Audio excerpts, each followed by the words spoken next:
भाऊसाहेब, आपला माधव कसा आहे तुम्ही जाणताच. समाजकारण सोडून तो प्रपंचात रमेल असे तुम्हाला वाटते का? अशाच नको.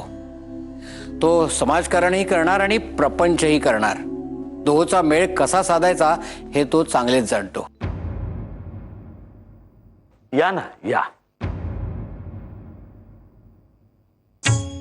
या समाजकारणाचे नाव घेतले आणि समाजकारण हजर.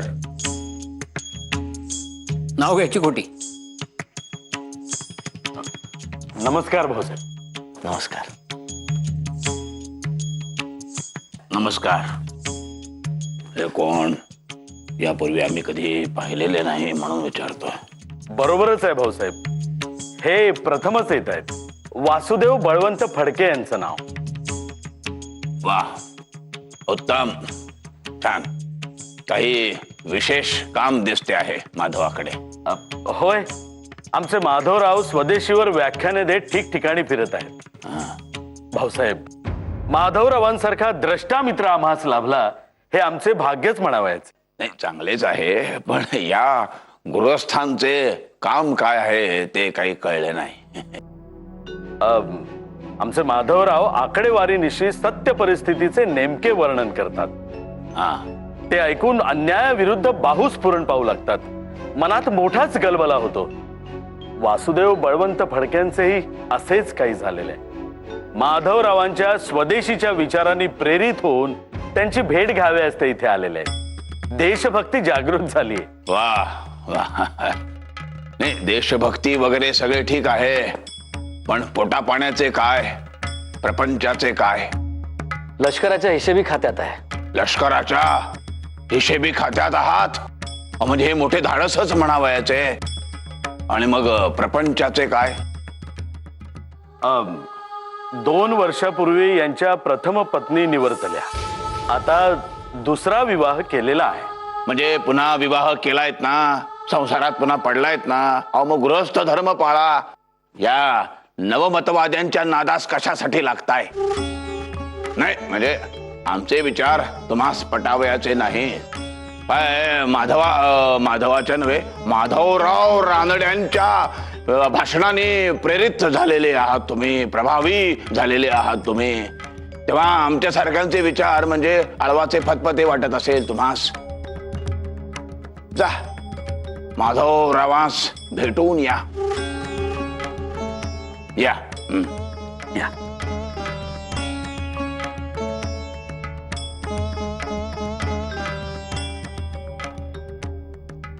बाळंभटजी, लगामात होतो ना आम्ही, त्यांचा पाण उतारा वगैरे नाही ना? या. माधवराव, फडकेंची इच्छा होती आपणास स्वतंत्रपणे भेटण्याची. अरे नमस्कार.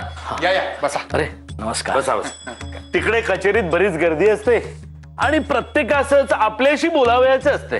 त्यामुळे इथे घरी उत्तम केलेत.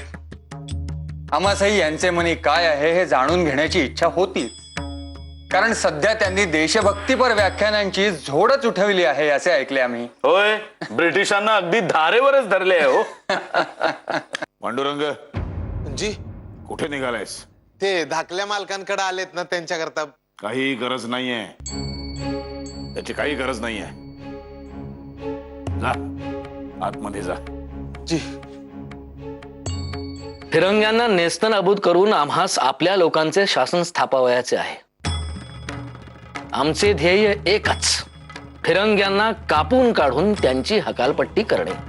फडके, मुख्य म्हणजे आपल्या माणसांत एकजूट नाही. साधन सामुग्री तुटपुंजी आणि जुनी आहे. आधुनिक युद्ध कौशल्यांशी आपली नीटशी ओळखही नाही. अशा परिस्थितीत भावनेच्या आवेगाने प्रेरित होऊन मुठभर लोकांनी सशस्त्र बंड केले तर त्याचे काय होईल हे सूज्ञ माणसात सांगावयाची गरजच नाही. 1857च्या उठावास किती निर्दयपणे चिरडण्यात आले हे आपणास ठाऊकच आहे. माणसे कमी असली तरी एकाच वेळी सर्व ठिकाणी उठाव झाल्यास आपली फत्ते नक्की होईल. ते कसे? शासनाची नाकेबंदी करून एकाच वेळी सर्व ठिकाणी रेल्वे, तुरुंग, तार आणि टपाल कचेऱ्या उद्ध्वस्त करायच्या, जेणेकरून त्यांचे दळणवळण आणि संपर्क तुटेल. आपल्या देशप्रेमाविषयी आमच्या मनात तिळमात्र शंका नाही. परंतु फडके हे सर्व करण्यासाठी आपल्याकडे मनुष्यबळ हवे आणि आपल्या पांढरपेशा समाजाकडून तुम्हास पाठिंबा मिळणे केवळ अशक्य आहे. अहो, सनदशीर मार्गाने लढावयात सुद्धा त्यांचा विरोध असतो. तेव्हा कातडी बचाव पांढरपेशांकडून तुम्हास काहीही आशा नाही. राहिला कष्टकरी वर्ग, त्यांची अवस्था आधीच मोठी कठीण आहे. रादर शेतकरी आणि कुशल कारागिरांची अवस्था पाहूनच तुमच्या मनात उठावाचे विचार घोळू लागले, ही वस्तुस्थिती आहे. तेव्हा पांढरपेशे तर नाहीच, पण कष्टकरी माणसांपाशी इच्छा असली तरीही तुमच्या या संकल्पित उठावात भाग घेण्या इतकी ताकद नाहीये फडके. ते आम्ही गृहीतच धरले आहे माधवराव. पण आमची सारी भिस्त ही मागास वर्गातील रामोशी आणि धनगर या गरम रक्तांच्या शूर माणसांवरती आहे. लुटालूट करण्यासाठी तुम्हास निष्णात रामोशी मिळतील, पण पुढचे काय? त्यांचे ठाई देशप्रेम निर्माण करून त्यांची ताकद पुढपर्यंत तुमच्या सोबत राखणे फार अवघड आहे. कबूल केलेले पैसे मिळाले की ते आपल्या मार्गाने निघून जातील. मला नाही तसे वाटत. मी त्यांना एकत्र आणेन. मी त्यांच्या मनामध्ये राष्ट्रभक्तीची ठिणगी पेटवेन. माझ्या रक्तातील आवेश त्यांच्या धमन्यांमध्ये होते. पण आता सशस्त्र उठाव केल्याशिवाय मी स्वस्थ राहू शकत नाही. तरीही आम्ही आपणास कळकळीने सांगतो फडके की अशा प्रकारचा उठाव करण्याची ही योग्य वेळ नव्हे. आणि मुठभर लोकांना एकत्र करून असा प्रयत्न करणे म्हणजे 1857च्या उठावापासून काहीही बोध न घेण्यासारखे आहे. माझ्या मनात आपल्याविषयी मोठा आदर आहे. आपली स्वदेशीवरची व्याख्याने ऐकूनच आम्हास इंग्रजांची लबाडी अधिक प्रकर्षाने जाणवली. परंतु त्यास कंठस्नान घातल्याशिवाय आमचे मस्तक शांत होणार नाही. आपले विचार आपल्या जागी योग्यच आहेत, पण क्षमा करा, आपल्याप्रमाणे मवाळ वर्तनाने काही साध्य होईल असे मला वाटत नाही. लोकांची स्थिती पाहून माझ्या हृदयाचा दुःख आणि संतापाने थरकाप होतो. पाषाण हृदयी परकीयांची हकालपट्टी करण्यासाठी जीव उतावीळ होतो. रक्त तापते, मस्तकात आवेशाचे स्फोट होतात आणि हा कल्लोळ माझ्या अंतःकरणात मावेनासा झालाय. आता मी ब्रिटिशास मारले नाही तर भावना वेगाने मीच त्या जागी मरून जाईन. आता सशस्त्र उठावाखेरीज दुसरी वाट नाही माझ्यासमोर. आम्ही पुन्हा एकदा सांगतो फडके, आमच्या मनीही देशप्रेम तितकेच तीव्र आहे. परंतु गोऱ्या लोकांमध्ये राहून त्यांची स्ट्रेंथ म्हणजे त्यांची ताकद समजते आणि आपल्या लोकांपाशी याच गोष्टींची कमतरता आहे. उठाव करून, बंड करून, रक्तपात करून आपल्याला स्वातंत्र्य मिळेलही, परंतु ते स्वातंत्र्य पचवण्याची आणि टिकविण्याची क्षमता आपण आपल्याच लोकांमध्ये तयार केली नाही तर उद्या अनागोंदी माजेल. उद्या ब्रिटिश जातील आणि आपल्यातलेच काही ताकदवान सत्ताधीश म्हणून त्यांच्या जागी जन्म घेतील. मग किती उठाव करणार आणि कुणाविरुद्ध? म्हणूनच सांगतो फडके, प्रथम आपल्या लोकांस वैचारिक दृष्टीने सक्षम बनविणे गरजेचे आहे. आपल्या लोकांना वैचारिक दृष्ट्या सक्षम बनवण्यामध्ये हजारो पिढ्या संपतील माधवराव. तेवढा वेळ नाहीये माझ्याकडे. मला हिंदुस्थान स्वतंत्र झालेला पाहायचा आहे या डोळ्यांनी, आणि हे होणारच. येतो. फडके फडके आहो. माधवराव, अहो हा स्वतःहून आगीत उडी टाकायला निघालाय. आता त्याच्या मनात राष्ट्रभक्तीचा वणवाच पेटला आहे. परंतु दुर्दैवाने हा वणवा सारे रानच जळून खाक करणार हे मात्र निश्चित. त्याच्या आवेशास आपण सारासार विचारांचे कुंपण नाही घालू शकलो. हे आपले आणि हिंदुस्थानचे दुर्दैवच म्हणायचे. मात्र त्याच्या हृदयातील जाज्वल्य राष्ट्रभक्तीविषयी आमच्या मनात तिळमात्र शंका नाही. आणि ज्यावेळी त्यास गरज भासेल त्यावेळी आम्ही त्याच्या पाठीशी ठामपणे उभे राहू हे मात्र निश्चित. पांडोबा, नारू, कुठे गेले सगळे? हो, काय झाले काय? अहो, अहो, माझ्या आईचा दागिन्यांचा डबा होता ना, तो सापडत नाहीये. कुठे कुठेच दिसत नाहीये. सापडत नाहीये म्हणजे? पांडोबा, मला खरे खरे सांग, माझ्या खोलीत कोण कोण गेले होते सांग मला. काय झालं? काय झालं काय विचारतोस? लक्ष कुठे असते तुझे? माझ्या आईचा दागिन्यांचा डबा हरवला. तिचे स्त्रीधन होते होत्या, तिच्या भावना गुंतल्या होत्या. कुठे गेला असेल? मी सगळ्यांना सांगून ठेवते, तो डबा सापडला नाही ना तर मी अन्न पाणी वर्ज करेन. हो, असे काय करता आहात? तुम्ही एक काम करा, तुम्ही जरा आतमध्ये या बघू. तुम्ही या, आमच्या ऐकणार आहात की नाही? हा, या या आतमध्ये या. या या या. या.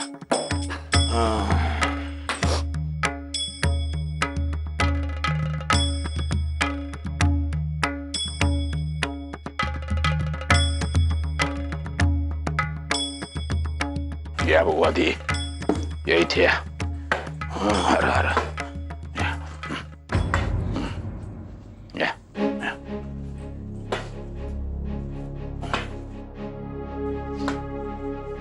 ओय, काय चालवले काय तुम्ही? शोभते का? आता नोकर माकरांची काय जबानी घेणार आहात? हं? असे करू नका. आपल्या घरामध्ये आजपर्यंत कधीही चोरी झालेली नाही आणि आत्ताही झाली नसेल. काळजी करू नका. पण मी म्हणते, मग तो आईचा दागिन्यांचा डबा गेला तरी कुठे? तरी मी बाळंबटजीनं म्हटले होते की तो तुमच्यापाशीच ठेवा, पण काही दिवसांपूर्वी त्यांनी तो माझ्याकडे सुपूर्द केला होता आणि आता तो कुठेही सापडत नाहीये. असेल हो, असेल. तुम्हीच ठेवला असेल कुठेतरी डाव्या उजव्या हाताने.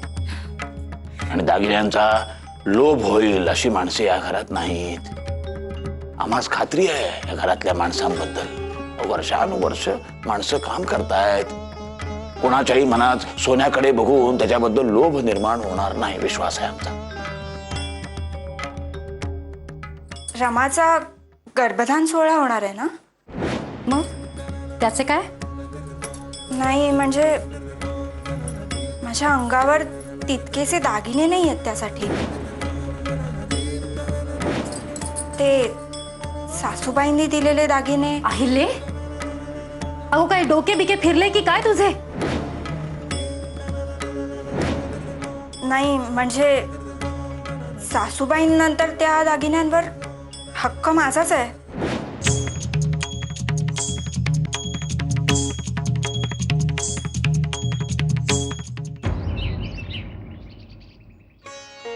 गोपाळा, गरम गरम भाकरी करून देऊ का तूस? दूध आणि भाकरी खा. राहू दे आत्या, नको. अरे नको काय? एकदा का तू घराबाहेर पडलास ना की तुझी येण्याची वेळ निश्चित नसते. हो रे गोपाळा, एखादी भाकरी खाऊन घे. आई अगं खरेच नको, राहू दे. बरं सरस्वती, हे चाटण घे. रोज सकाळी घ्यायचे बरं का, ह्यानी कंबर घट्ट होते. बाळंतपणाचा त्रास नाही व्हायचा. दे इकडे माझ्याकडे ते. सासूबाई, हे जर का मी पूर्वीची सरस्वती असते तर कशी वागले असते तुमच्याशी? खरेच आतापर्यंत खूप वाईट वागले मी सगळ्यांशी. आता जाणवते आहे ना तुला की आई आणि आत्याची किती माया आहे तुझ्यावर? सगळे आपल्या दृष्टीवर असते. आपली दृष्टी चांगली झाली की आजूबाजूचे सारे जगही चांगले दिसायला लागते. आता तू पूर्वीसारखी सरस्वती असतीस तर. पुरे पुरे आता गोपाळा, का जुन्या गोष्टी उगाळत बसलायस? आता बदलली ना ती, मग झाली तर. आणि सरस्वती, तू ही मागच्या गोष्टी आठवून कष्टी होऊ नकोस. नवीन जीव जन्माला यायचा आहे. मागचे सारे विसरून जा आता. हो, 9वा सरत आलाय आणि आता वेळ आलीये की बाळराजे येण्याची. काय आणि काय गो सरस्वती, तूच काय वाटते, मुलगा की मुलगी?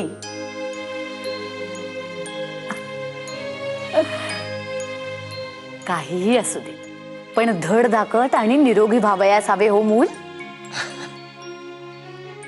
पण मला मुलगा झाला तर तो आणि नारायण क्रांतिकारक होणार हे नक्की. मला नाही जमले ते माझी मुले करून दाखवतील. आणि सध्या परिस्थिती पाहता आपण अजून 20-25 वर्ष गुलामगिरीत खितपत पडत राहणार असे वाटते आहे. त्यामुळे दोघेही क्रांतिकार्यात सामील होणार हे नक्की. आणि मुलगी झाली तर तिला यमीसारखे शिकवून मोठे करणार मी.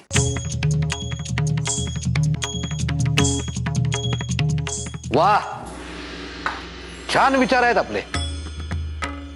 म्हणजे आम्ही आपणास त्या क्रांतिकारकांबरोबर जाऊ दिले नाही त्याची खदखद आहे तर सारी.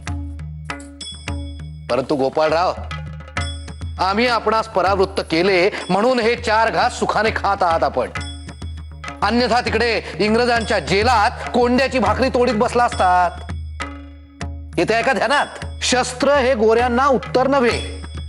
योग्य उत्तर काय आहे ते तो सागरेश्वर जाणे. परंतु मूठभरांच्या सशस्त्र उठावाने मरतात, जखमी होतात ते फक्त तो उठाव करणारेच.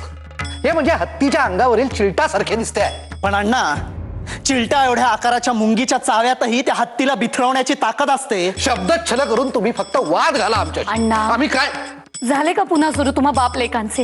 हा बोलतोच आहे असले उफराटे. काही अर्थ आहे का यात? मुलगी झाली की यमी सारखे शिकवणार म्हणे. त्या यमीच्या शिकण्यामुळेच आम्ही किती चिंतेत आहोत याची कल्पना नाही आपणास. आणि आपल्या घरातील माहेर वाशिणी शिकणे धार्जिणे नाही हे किती वेळा सांगितलंय आपणास. पण लक्षात कोणी घेईल तर शपथ. मला कोणीही काही समजावायची गरज नाहीये. अरे सरस्वती वहिनी, कसे होणार हो या बाप लेखाचे? मोरू, मोरू, मला खरे खरे सांग, आईच्या दागिन्यांचा डबा कुठे ठेवलायस तू? माई, बस झाले. उगाच भोळसटपणाचा आव आणू नकोस. तुला चांगले ठाऊक आहे मी तुला काय विचारते ते. खरे खरे सांग मला. माई, अगं माझा काय संबंध? काय बोलतेस तू हे? आईनी तो डबा बाळम भटजींकडे दिला होता आणि बाळम भटजींनी तुझ्याकडे. म्हणजे असे आपले माझ्या कानावर आले हो. ही देवघेव झाली तेव्हा मी ते नव्हतो माई.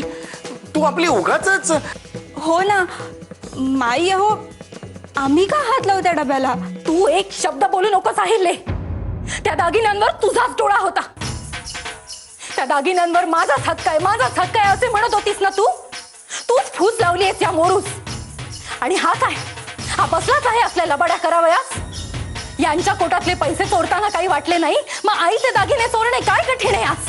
माई, मी तुला त्याच दिवशी सांगितले होते की आधी चुकून माझ्या हातून लबाडीचे काम झाले असले तरी यापुढे होणार नाही म्हणून. एक शब्द बोलू नकोस तू आता माझ्याशी.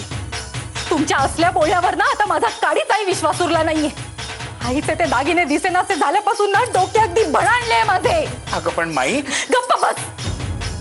आणि मी तर म्हणते की तोंडेच काळी करा तुम्ही या घरातून. चालते वा इथून.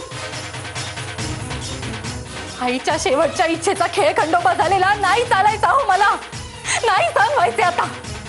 तेव्हा गाशा गुंडाळा आणि निघा इकडून. तुमची तोंडेही बघायची नाहीयेत मला आता. माई. माई. हो.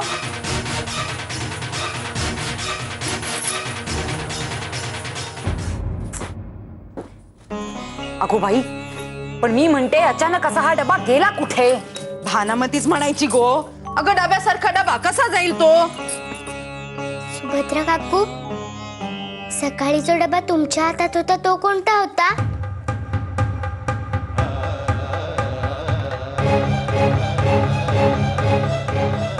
काय काय म्हणालीस? आर घेतेस माझ्यावर? होय ग, आर घेतेस का माझ्यावर? काय ग सुभद्रे?